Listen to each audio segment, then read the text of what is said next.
پاکستان اور ایران میں ثالثی کی پیشکش کر دی۔ چین کا کہنا ہے اختلافات دور کرنے کے لیے تعمیری کردار ادا کرنے کو تیار ہے۔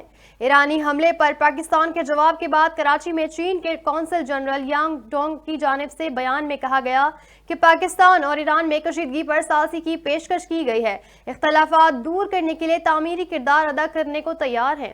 چینی قونصل جنرل کا کہنا تھا کہ امید ہے کہ بات چیت سے معاملہ حل کیا جا سکتا ہے۔ پاکستان اور ایران خطے اور مسلم دنیا کی اہم ممالک ہیں، دونوں ممالک سے کہتے ہیں اختلافات پر تحمل کا مظاہرہ کریں۔ ترجمان ماؤ ننگ کا کہنا تھا کہ فریقین کشیدگی میں اضافے کا باعث بننے والے اقدامات سے گریز کریں، امن و استحکام کو برقرار رکھنے کے لیے دونوں ملک مل کر کام کریں۔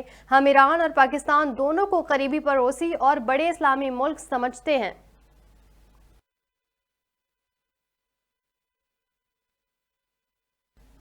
نیوز اسٹوڈیو سے فی الوقت اتنا ہی۔ مزید نیوز اور اپڈیٹس کے لیے دیکھتے رہیے اردو